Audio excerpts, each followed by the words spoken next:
But I feel like I did so much crying in 2020. I realized I was suppressing so many emotions and feelings until 2020, until we had to really sit with ourselves. I think creativity and curiosity in combination with each other opens up just a world of possibilities for an individual. I think there's a reason that art is usually one of the first things to get defunded, because it is such a powerful tool.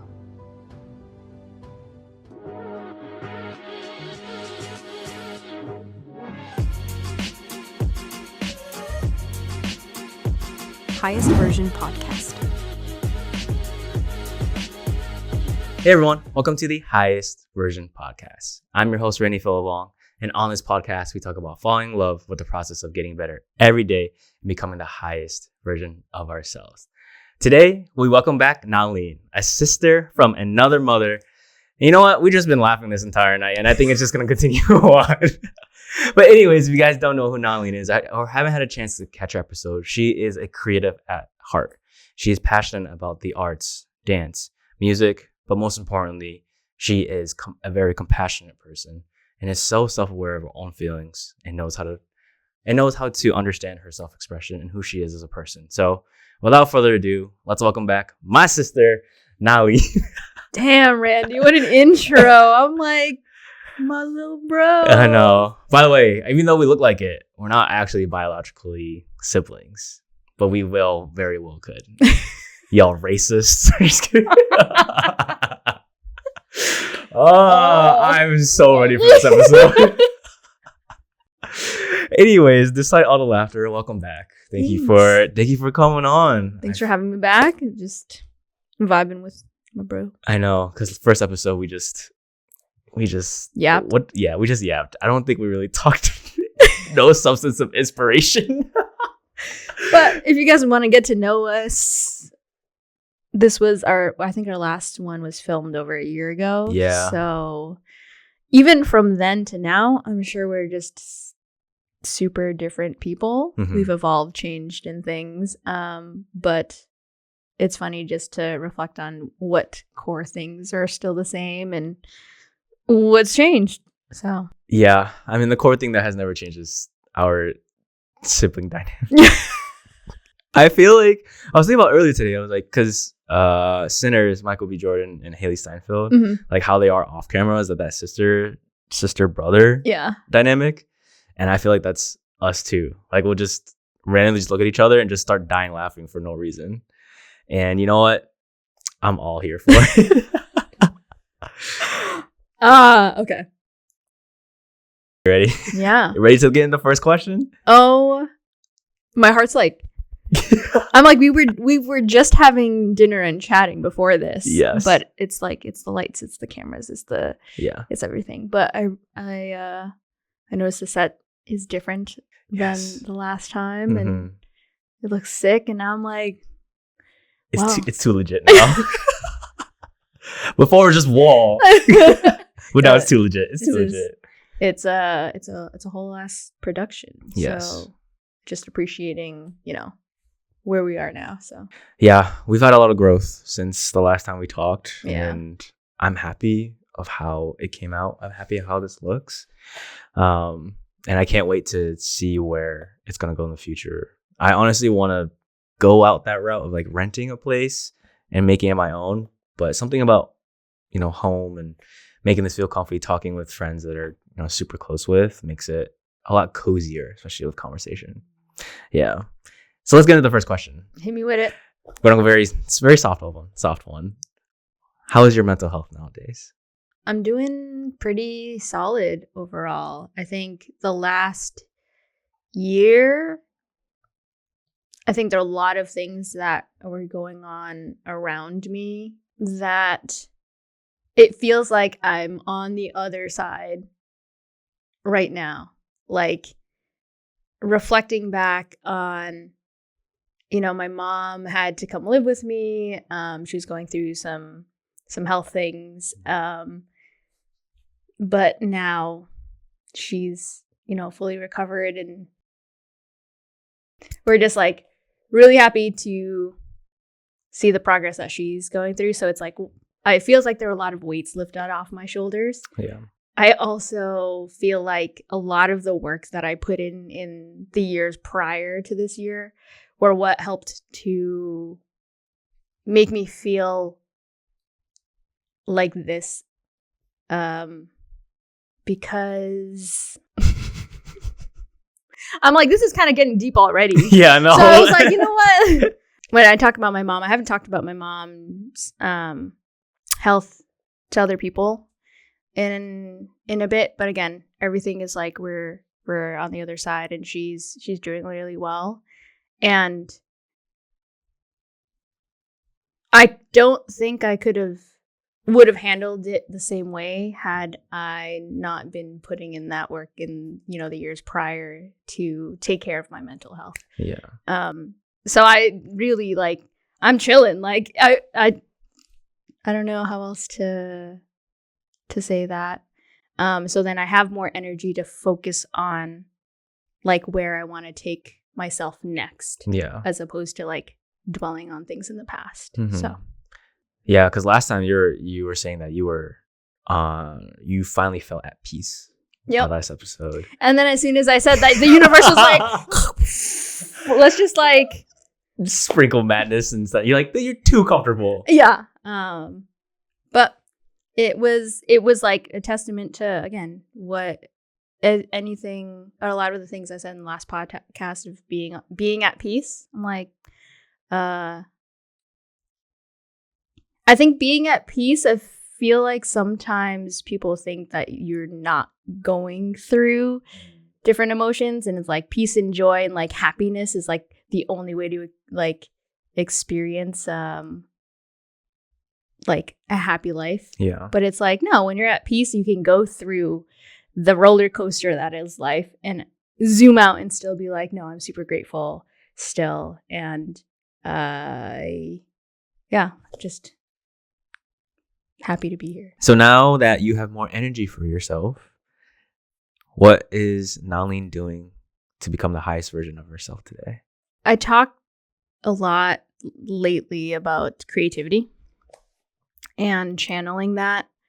There's been a lot of times where I had tried to convince myself that I wasn't a creative, where I like to kind of be behind the scenes and help find ways for other people to be creative. So an example would be our old dance crew. Mm-hmm. I wasn't always the first one to be like, yes, I'm definitely going to choreograph and showcase what I can do creatively. How can I give other people opportunities to dance and stuff? I see. I kind of still do that in intermission as well. I work, I manage a ballroom studio in a space where I get to help organize things for other people to be creative. And because I was allowing myself to be in these spaces, I was like, no, I'm not the creative. But I feel really passionate about making sure others can really explore their creativity. Yeah. And then one day, Ching was like, it takes a creative mind to be able to solve problems and to be able to create, infrastructure and plans. Nothing's ever a one size fits all. Yeah. And so creativity isn't just one dimensional. Mm-hmm. And so after someone had kind of said that to me by someone, again, Ching. Yeah. Ching's also the owner of the ballroom studio that Nalyn works out. Yes. I think that was where I had more of that breakthrough of, okay, yes, I'm good at helping other people find and explore their creativity, but I also have an artist arc on the horizon. And I think I've been saying that for a little bit. Vatan has also been saying that to me. She's like, I'm just waiting for your artist arc. And so I have a list on my fridge that has a list of things that I have been afraid to do, but really want to explore. And it has to do with like musicals, singing, and dance, obviously. And so wanting to take those piano lessons and singing lessons and being okay with being bad at something. Yeah. But still wanting to enjoy it. Like, I'm slowly taking these mini steps to what's this word? I don't know. Not encapsulate. I was gonna say absorb. Absorb is definitely not it. Take space for yourself. No.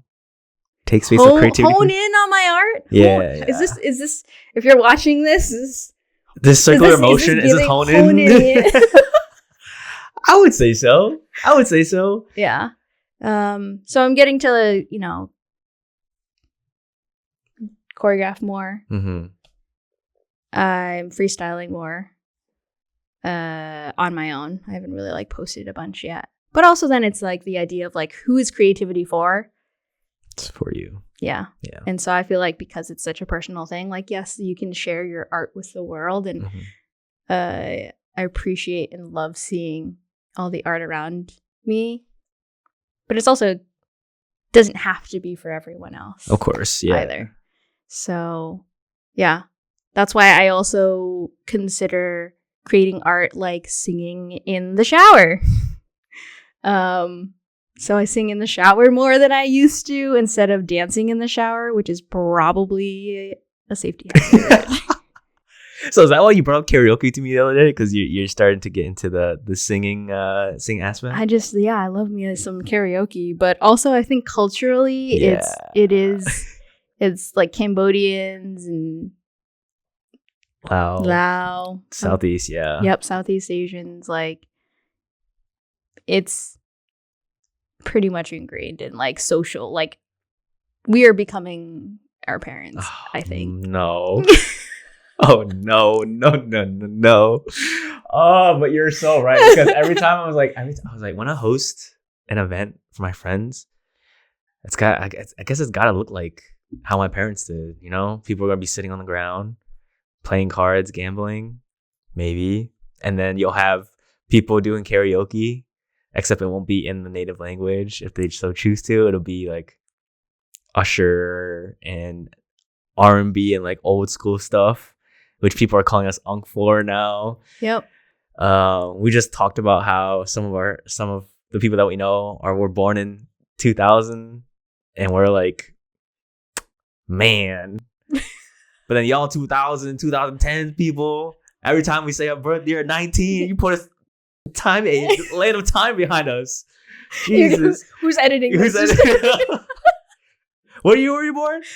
19. Y'all are assholes. Yeah. But I mean, it's so crazy that you even made the statement of saying that you never thought of yourself as a creative.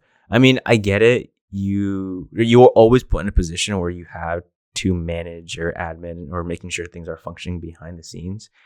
But to me, I feel you were always someone that I looked to as a true creative. I mean, the first time I met you, we again go to the first episode, but when we met you, it's just you were already choreographing for auditions, and the reason why you let us take over choreographing is because, like you said, you want us to take space, but also you were oh, now I have more energy to do other creative things, right? So, like I said, creative at heart because you have the intention of it, and I hope someday you find yourself being able to post more, because I think we had this conversation too about, do I want to post this? Do I not? There was 2 videos that you posted, I think 2, 3 of you just freestyling, and I was like, this is dope. This is awesome. And I'm probably Vatana, her partner, Vatana, who's also a past guest on this podcast. I think I'm bought in too, waiting for the artist arc to happen.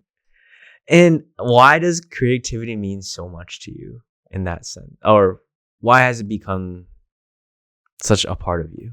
I'm picturing a pillar. If it's pillars that I stand by, or if there's anyone who's looking to start a family, and if you you could envision principles that your child are going to learn from you, things like that. I feel like learning to embrace, that was the word, embrace creativity. We just honed it out of all words. Oh my God, what are we doing? Embracing creativity in combination with a couple other things. Curiosity is a really big one, but I think creativity and curiosity in combination with each other opens up just a world of possibilities for an individual, internal and external. So being creative, again, because a lot of the time we see it in, I would say like art forms is how a lot of us view it, that when it was reframed to being like to create solutions, to be able to look at things and imagine something different. That's what you're doing when you're problem solving anything. I think having that ability to imagine a different reality is such a powerful skill, a powerful tool, that no matter what sector of life you're in, again, whether you could be a dancer like me, but you could be an engineer, like it takes creativity to move through different industries. And that's how society has continued to evolve and grow in pretty much all facets. And so while a lot of the times where I feel like I'm talking about creativity, people might not think I'm talking to them. Like, I have a lot of dancer friends who follow me, but, I think back to folks who went to college with, or people who, if their hobbies may be different, it may be like more athletic or physical in a different way, they might not feel like they relate as much. Yeah. But I want to challenge people to think about creativity differently, because again, I think it would open up the possibilities, because otherwise I feel like we let society just put us into boxes, right? And that creativity and the curiosity is what allows us to see outside of those. So yeah, this is what I really wanted to talk to you about, because creativity isn't one dimensional. There are so many ways that you can be quote unquote creative, and like you said, it's in the word, like, to create. And what sense of reality, what sense a solution that you can create. Just overall, like, have a sense of what are you creating, and not putting it in the box of, oh, it's either just dance or painting or knitting or, all those initial society's aspect of what creativity is. And how can we allow, or what have you seen in your experiences, allow more of that creativity into our life? Because I also believe it has a major benefit and a portion of, hey, like, bringing joy and bringing that inner child of us when we used to imagine so many different things and so many different possibilities for us. I would say if you can't, or are not at a point where you can intuitively identify creativity in your life, I think you can draw inspiration by consuming art.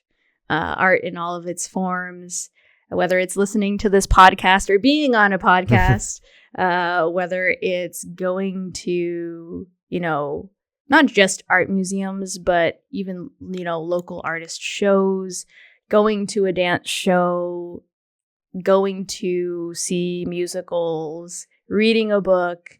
There's so many places to draw inspiration from. And so I just urge people to, I just love that phrase. Like, I heard someone say it on social media. And it's just like, consume art, because art is so powerful. Art is there. I think there's a reason that art is usually one of the first things to get defunded, because it is such a powerful tool. Can you say that again? That was really powerful. Can you say that again? What did I just say? just replay that.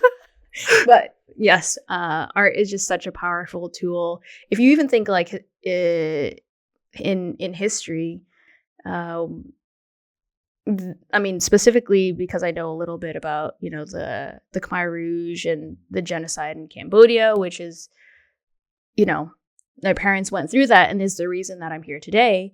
Most people don't know historically, you know, a lot would happen in Southeast Asia. But all that to say, you know, the first things that they did in order to suppress the nation is they burned books and they killed scholars and things like that, because again, the knowledge and art and religion, because like monks were also targeted. I see. So that just shows how powerful those tools are. And then, you know, obviously we've learned a lot about World War II. They always talk about the Holocaust, probably the most talked about genocide in a U.S. history. That the first things they do is like you burn libraries. Even now, in terms of censorship, like my favorite tables to go to in local bookstores are banned books. And so people wouldn't stop you from doing something if it didn't give you power. Yeah. It really just showed that history repeats itself. Yep. And I didn't think, obviously we know like the art side are always the first things to go when it comes to like budget, especially for school systems. And it's really sad because I feel like as kids, we have this sort of curiosity to express ourselves. And when that's the one thing that I feel like is such an easier outlet, and not having that, it's like, how are we going to be able to express how we feel if we can't say it verbally? Yeah. Or, how we can't say it verbally, you know? Creativity has such an important part of our life. For me, I mean, that has led me to you, right? It has led me to such a huge community. If I wasn't really involved in the arts, and specifically for me, it's for dance, then I wouldn't have the life that I have now. And to think about this is so sad. And yeah, it's just so sad. Yeah, I'm so grateful for art. I'm so grateful for like my favorite things and the things I'm most grateful for, people, opportunities, the things that have led me there has all been art. It didn't matter that I studied biochemistry, that it didn't really take me anywhere, nor did I really it didn't take me anywhere, nor did I take it anywhere. It's also that I made specific choices because at the time, even if I didn't understand it, art clearly spoke more strongly to me. And so whether it's intuition or whether it's something like intuition guiding you, or if you want to get all spiritual and the universe taking you places, like, no, you also have, you know, autonomy to make choices. And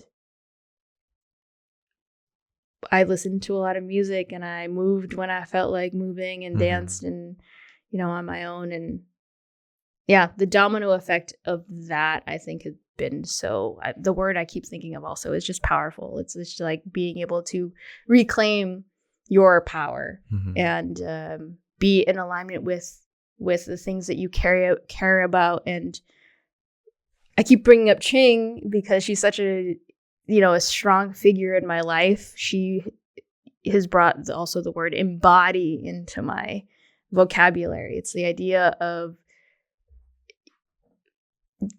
it's more than just being able to articulate something. I mean, Ching is such a person that is so powerful, and I'm able to have the opportunity to witness. Ching, if you're listening to this, can't wait for you to come on.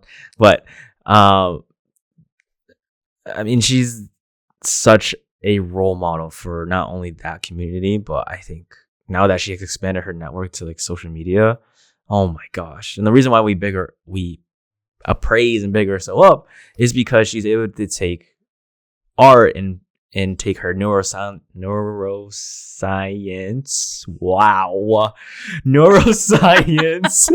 neuroscience background and put it together of how art really affects like our own mental health and how it could lead to more self-empowerment and just taking power back to ourselves. Yeah. Embody her in motion. I'm going to plug her real quick Yes. on here on Instagram. Mm-hmm. So. Yes, please go follow. Transitioning to a little bit, outside the arts, there's a skill that I also identify you doing really well, and that's about self-awareness, self-expression, and be able to sit with your feelings and how to navigate that. I want to know what work you did to be able to not suppress your feelings, but feel all the feels and figure out what to do next. Because I feel like not a lot of people can do that. I swear my self-awareness skills and feeling processing is much better off camera. Because if I'm starting all the things, I'm like, oh, that might not match the description that he just said of me. But that is, such a crazy compliment. It's funny because it's the learning to not suppress emotions. It's funny that if anything, a lot of us, and I definitely learned to suppress my emotions. So it was the unlearning of that, which still is a process, because if anything, I don't think I realized I was suppressing so many emotions and feelings until 2020, until we had to really sit with ourselves. I think it's interesting, the version of me that you had met when I was still in college, so I would have been like 22, 23 or something, versus who came out of COVID when I was like 28, 29. It's always like you think you got it when you're younger, and then your eyes just continue to open. It's like, oh, I was suppressing. So even to this day, it's like, I feel like I've suppressed less. I'm learning what things are still being suppressed, and it's an ongoing journey. And so part of it, for me, most of it came out as just crying, if I'm going to be honest. Like, some people feel release by getting the energy or getting it out through like physical activity and things. But I feel like I did so much crying in 2020. Vatana is probably the one witness to that. I can't even like explain all of the things that I unsuppressed. I just knew that it just all came out biochemically. Apparently, and I can find an article, but the biochemical composition of tears is different depending on the type of crying, the type of tears that are falling from your face. Oh. So like the tears that come out because of sadness are different than, say, if you're crying because something is spicy. Okay. And so there is a biological response that is connected to whatever's happening in our brain, all the things that are firing hormones and things. And so I am grateful for tears. I don't know if I said this on the last podcast. When I cry, like from a yawn, sometimes I surrender to the tear that comes out in a yawn, that I will start crying. I did not know that. And that sounds crazy, I swear. But afterwards, and it's not like an ugly cry or anything. Yeah. I'll just like sit into it. And then afterwards, I'm like, oh, I feel a little lighter. I can't explain it. But that's how much I believe in that concept of really just like surrendering to a feeling without letting it control you. I think that's a different line that takes a different set of skills too, but I don't know. I'm also a water sign, so I was just gonna say, I was like, you water sign. Of course, water's like, coming. that is the most Scorpio thing I could have said. If it resonates with you, cool. If it doesn't and you think I'm dramatic, that's also cool because I'll just cry about it later.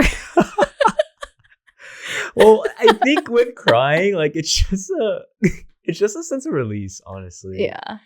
I remember when I was having such terrible thoughts and such negative thoughts, like a cry, even though I would still be sad afterwards, like all this tension was able to be released.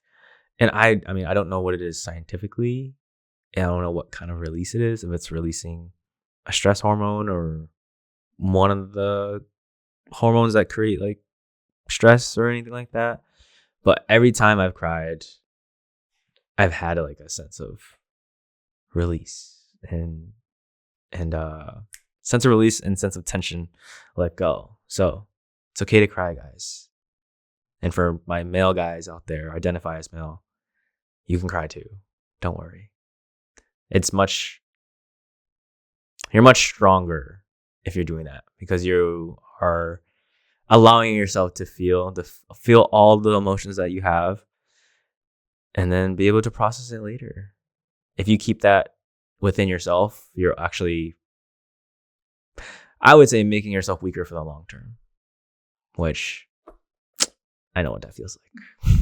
I think it's also like when thinking about feelings of sadness, I think one of the things that did end up happening because I had suppressed things for so long is it molds into something different. Like you might think that the sadness is gone just because you're not feeling it in that moment, but if you haven't processed it, it can evolve into anger and resentment and other emotions that are harder to deal with and talk about and have, you know, potentially like larger repercussions. Yeah. And can affect the people around you more. Mm-hmm. And so, yeah, I think it's the emotions wheel. I don't know if you can find the emotions wheel. It's like, it's much more diverse and it's deeper than just like sad and mad and happy. I think there is power in being able to identify how you feel. I also think that has to be coupled with actually being able to feel them. Mm-hmm. Because just because you can intellectualize your feelings doesn't mean you're processing them. Yeah. And as someone who has struggled with and have been told actually by quite a few people in my life that I like to be right. And I was like, oof. Each time someone told it to me, I was like, no way someone just said this to me again. It did take like the fourth or fifth, let's say the fifth person to tell me that for me to be like, okay, you might be right. Which is really difficult for someone who always wants to be right. Yes. Getting that ego out the way. Yeah. And actually the last person to tell me that was Vitana. And that's the one that hit the hardest, but that's also the one that made it feel the most true, that I was like, wow. And I think whether that comes from age, or coming from, again, a person who genuinely cares about you. Mm-hmm. I think hearing it at 21, shot to the heart, and you're like, okay, whatever. Yeah, you don't know shit. That's why I'm right. Dude, I'm so sorry. If anyone who has told me that in the past is watching this, I'd be really surprised if you were listening to this. Hey, what's this? I'm just kidding. Because of okay. Because of potential feelings they might have of me still, or a viewpoint. But if you are, I am so sorry. Like deeply, you were right. But I needed to to be at a place in my life where I was willing to accept that and embrace that idea so that I could deconstruct it. Yes. Yeah. So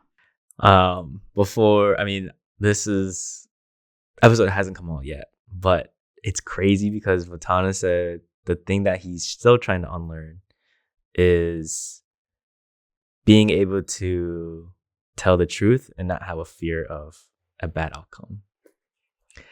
And then when you're saying this, I'm like, damn, I should have just told him that, dude, you're just straight up with your partner, which is what you should be. And she didn't leave, you know? So I'm still here. There's a beautiful thing in honesty and being truthful. So how can we, with all that being said in your experiences, what are clear signs or things that we can recognize to process our own emotions? In other words, feel how we feel and figure out what to do after that. It's not in the verbalization or, like I said, the identification. I would literally start with like feeling the feeling. And what does that mean? It's not some ooh thing, but when you're experiencing an intense emotion, it doesn't even have to be intense. It could be anywhere on the spectrum, but there's probably a physical response that your body is having. And so do you feel like a tightness in your chest? Can you notice if your breath is shallow, which oftentimes it can be depending on the emotion, which is why I think people always talk about like breath exercises. But really, like, there are times where when I am frustrated, there is a sensation that is, sometimes it's in the front of my head versus the back of my head. And this really, it takes practice because I feel like we're so disembodied that we forget that our body are a bunch of cells, that there are reactions happening which cause, whether it's temperature changes or things like that, that we forget that those happen. Yeah. And so I think also if you're able to consciously try to bring yourself to your body, it is kind of grounding in a way, because you're focusing again on your physical being, as opposed to usually it's an external thing, or it's your brain going in circles and you could be spiraling or ruminating on things that is causing a feeling. And so if you can shift a focus to your physical body, I think noticing and awareness is, on a physical aspect, is one of the important steps. I can't say if it's like the first step for everyone either. Of course. It's not a one size fits all, but I found that that's important. And if you're someone who, outside of all this, is like good at pattern recognition, that it's putting a skill to use to understand yourself better. If you're not great at pattern recognition or remembering it necessarily, journaling, that kind of like body scan can be helpful as well, because then you can literally read and look back on what happened. You might be journaling about like what caused that emotion, and then also making sure to jot down a note about like, it could just be a physical sensation, so that you can, read back and see when and where you're feeling certain things. Yeah. Breathing exercises, like I said, like if your breath is shallow, which is funny because as I'm saying this, I'm like nervous in front of the camera. So I'm like, I'm not breathing deeply at all. Yeah. Deep breaths. There's always the box breathing. Box breathing. Yes. Is that the one that it's is it inhale, hold? Yes, that exhale, one. hold. Yeah. So it's like, if you guys are watching, I'm gonna draw a box. It's like inhale for 4, hold for 4 seconds, exhale for 4, and then inhale again, or hold for 4 seconds. Yeah. And that's supposed to, basically the whole purpose of it, and correct me if I'm wrong, is to just bring your breath from shallow to back to its normalcy.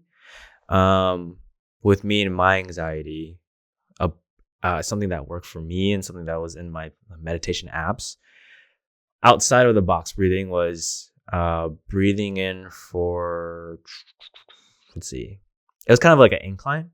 So it was breathing in for 4, holding for 6, and then breathing out for 8. And for some reason that works so much better for me, and I don't know why. I can't bring up the scientific reason for it, but when I'm having anxiety, if we're gonna take an example of what you just said, when I have anxiety, my throat closes up and I feel it in my neck. I also feel a tightness in my chest, so that's when I know I'm having anxiety or getting close to like a panic attack, as you can say. My breath is like shallow, so in order for me, so in my head, recognizing, okay, I'm having anxiety. What do I need to do to bring myself back into a calmer state? And using either box breathing or that breath work that I just talked about, it has really helped me focus on my breath to the point where it's like, okay, when I'm breathing out for so much longer than I've inhaled, it's letting go a lot of that tension. And when I'm breathing in, or even since the seconds are going up, you're just so focused on the counts and holding. Mm-hmm. And when you hold, I kind of freak out a little bit because I'm like, I didn't breathe.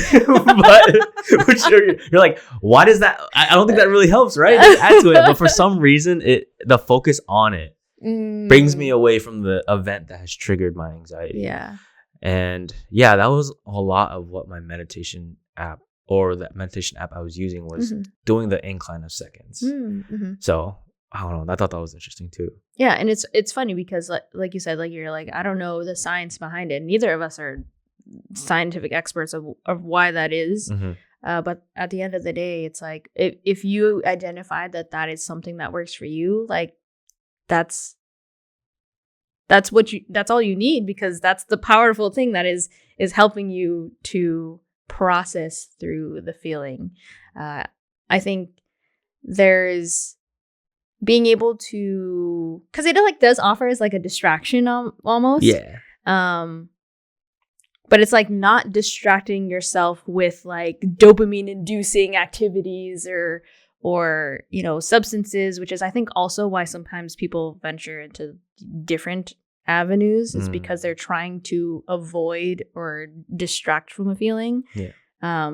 But you're distracting a feeling that's happening in your body with another feeling that's happening in your body, in a positive way. And it's funny because you're like, oh, I gotta breathe, because I mean our bodies do have the also instincts to, that body's role is to also keep us alive. Like, yeah. I think that's also the other thing in terms of feelings and emotions. If you think about it from a survival standpoint, that they're signals. All our emotions are signals. It's like, from what I remember in, I don't know, neuroscience, or psychology, it's like our brains are firing, like the neural pathways and things, and hormone signaling pathways and all the things. And so it's a way for your body to signal. It's like whether it's a fight or flight response, things like that. Like, it's just trying to keep you alive. Yeah. And I've thought about this recently, and I'm like, man, this response thing is good in some ways, but so bad in the other ways. Like, for example, if I'm scared of embarrassment, right, my brain takes that as fight or flight when it's not that big of a deal. Like, why? Just do it. Like, it's fine. It's not the end of the world, but my brain just always thinks it is, because it's survival instincts and taking. I like to say that me and my dad have the same mental health tendencies, and he's just, oh my God, the mental cognitive distortion of catastrophizing, so bad. Those are a lot of big words there. I know. Say that one more time.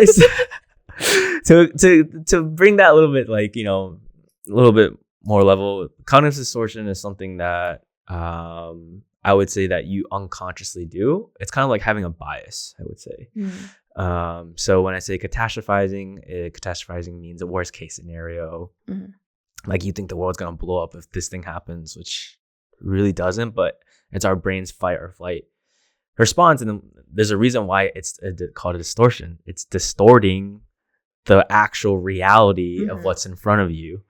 And me and my dad just have that same tendency. And luckily enough, it's funny, not it's funny, but like what you're saying, going through cognitive behavioral therapy, so behaviors of your mind, you talking about physical sensations, I had to, whenever I had a negative thought about myself, I had to write down what physical sensation I was having, so I could become more aware of, like, okay, if I'm feeling this tension or heat or anything from a certain event, this is the emotion I'm having, and this is what I need to do to pivot myself to be at a more homeostasis level. But yeah, going back to my dad, I just it's tough because my dad's obviously on the older end, and going to therapy isn't really something that he wants to do.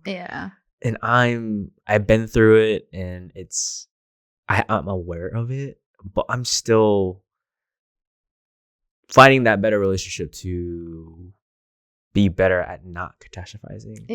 I mean, you know me for like what? How many years have we been friends? Since 7, 8? 7, 8? Something like that? Yeah. 2017. Walking with a burned arm. You gotta know. It's a if you know, you know, which means you gotta watch the first episode.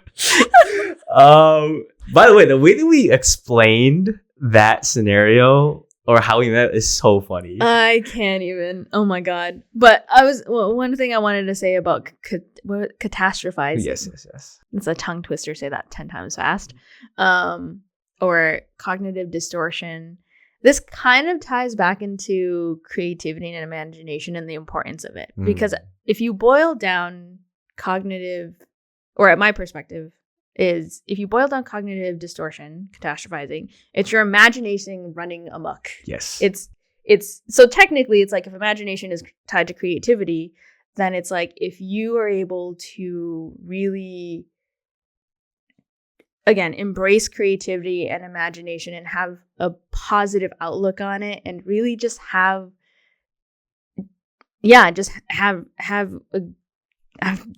I'm like, what's this word? I'm like grasping a good grasp of it. Didn't realize I talked with my hands so much.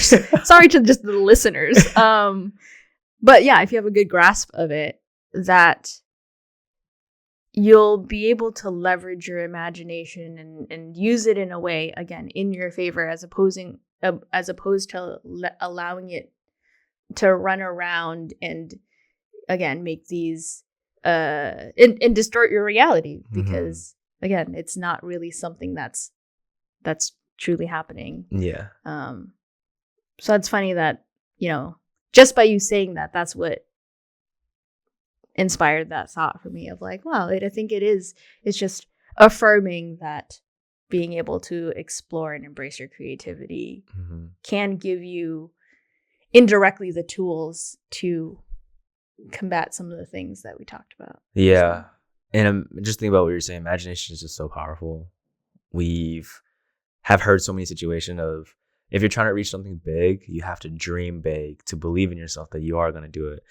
As like people say, you kind of have to be a little bit crazy to be at, or to do like really great big things. Yeah. And that takes you imagining yourself in that, you know, whatever dream it is, whether it's be, you know, professional athlete, be rich, or, you know, whatever it is, like you have to have that sense of imagination that pushes yourself there. But then there's the other side of it, right? Of where you can imagine all the bad things, like I said, catastrophizing, that you think the world is out to get you, that there's nothing, like you always have to be on edge. It all comes down to like our perspective of life and where that imagination falls. When people tell me to think of the world like not the world, think glass half full. I don't know. I try, guys. I really try to, but I think my mind just goes towards the negative route because that's my fight or flight response. Mm-hmm. And lately I've been judging myself for it. Mm-hmm. And it's tough because it's like I know this is how I react. Yeah. And why am I judging myself for it? It just makes it worse, you know? But then the other part of that was, anyways, yeah. I mean, catastrophizing imagination, it's such a big thing. I want to shout out SpongeBob. Imagination. It's powerful. I totally just smacked the mic. Take two. Imagination. Brother.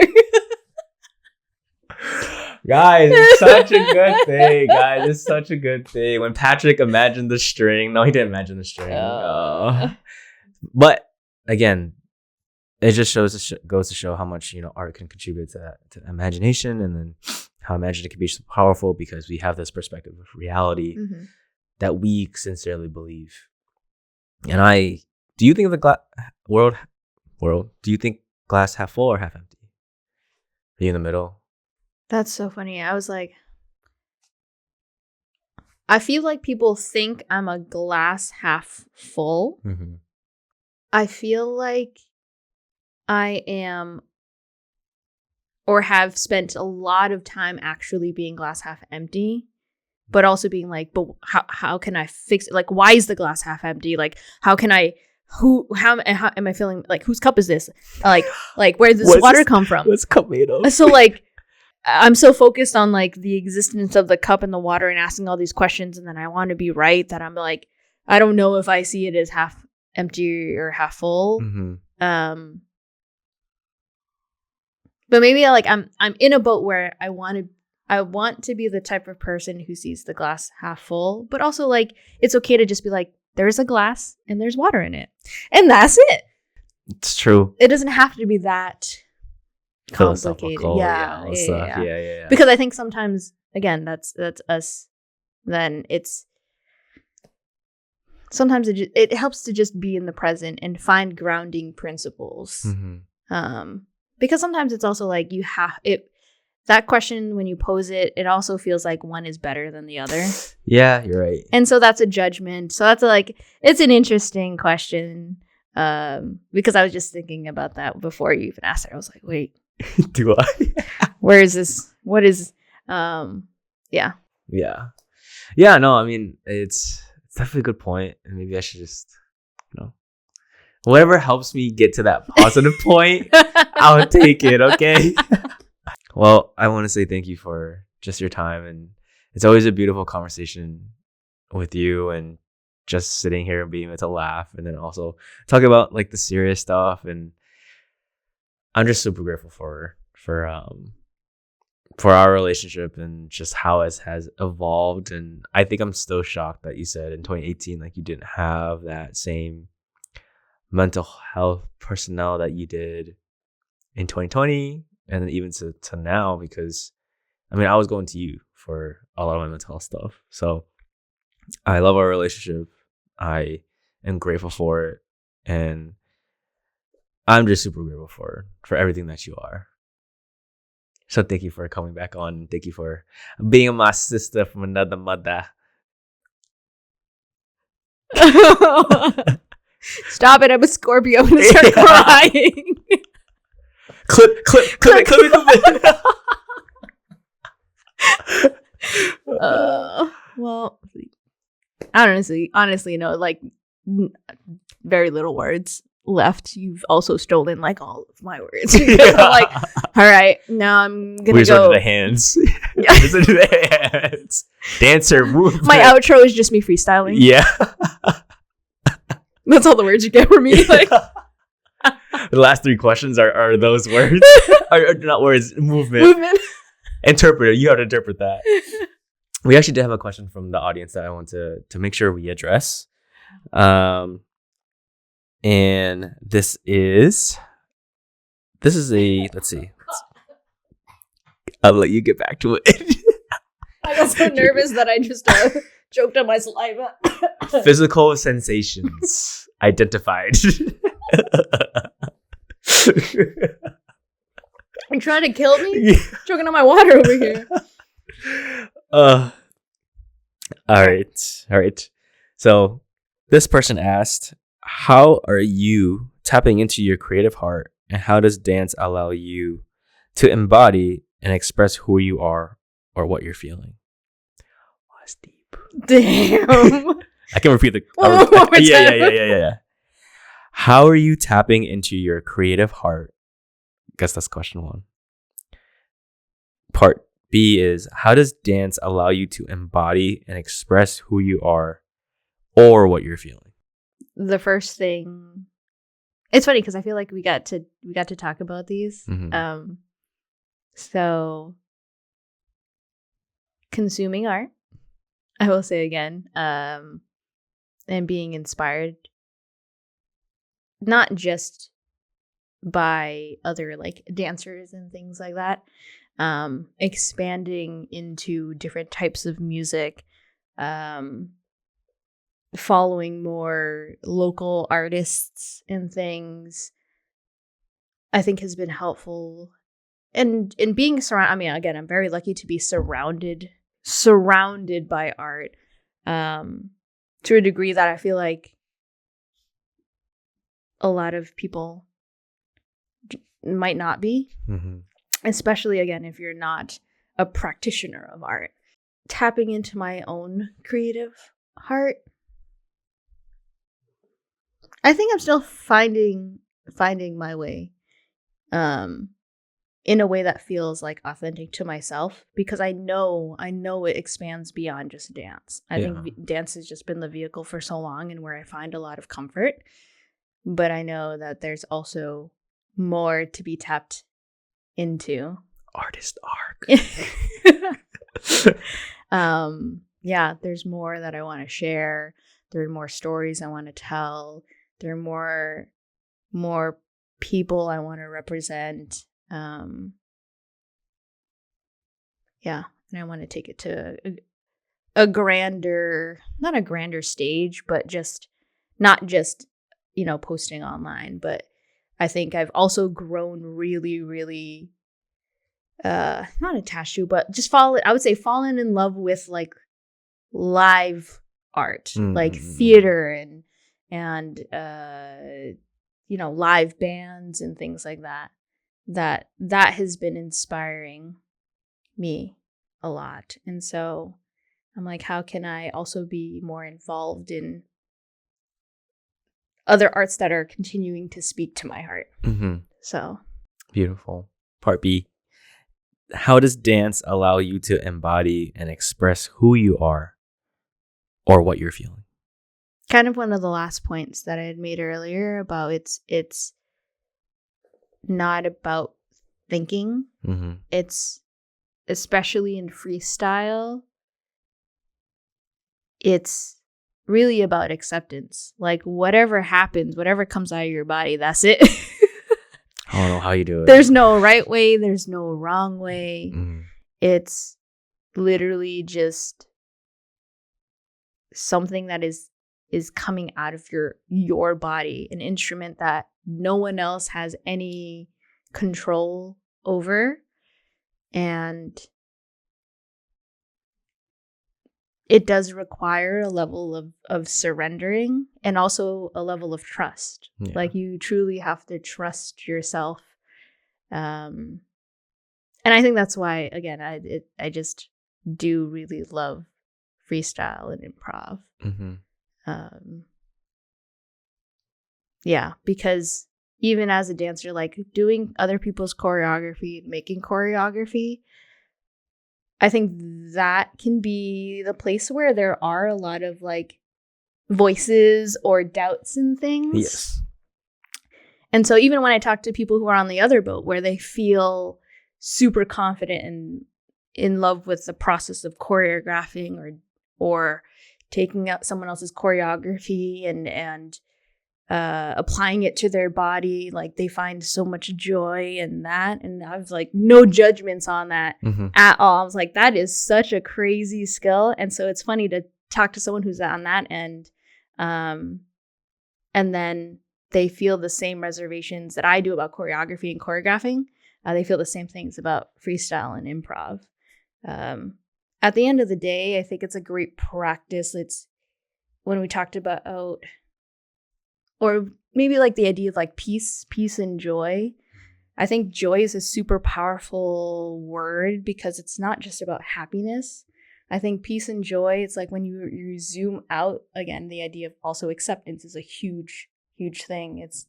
It's not that the emotions don't exist, because I can dance through sadness. And I can feel it like fully if that is the thing that's inspiring my movement. And freestyling through it, it's like I have to be able to accept how I'm expressing it and the release of it. And so that's where the joy and the peace come from. They coexist with the sadness or the anger or the emotion that I'm feeling while dancing. Yeah, I think I need to somehow get to that space. Because when like choreo or freestyle, it's just like full on judgment, you know. But being able to have that feeling of just moving and being okay with it. Because for some reason, I think when I went to you with my first choreo, I did it without mirrors. So I felt like it was a lot easier. Yeah. But then when I had the mirrors, I was like, oh, I could see myself. And I'm like I restrained myself. I see. Yeah. But very beautiful response. Very beautiful response. Thank you. All right. We're going to get into the last 3 questions. I call them the big 3 questions. These are the last 3 questions that can leave an impact on our viewers. This actually is something new. It's all new. The format is you have to fill in the blank. So it's less open-ended, but like a little bit easier, I think, to answer. So fill in this blank. Most people stay stuck because they haven't taken the opportunity to embrace themselves. We can be kinder to ourselves about everything. Fair enough. That is a good answer. Everything. Let me say that with more conviction. Everything. And the last one is the best investment you can make in yourself is trusting yourself. Finding all the ways to trust yourself. That's some really abstract, like. What is that? What is trust? I was gonna say, if you could expand on that, I would love for you to expand on that. I don't think you can go wrong if you trust yourself, even if you make the wrong move.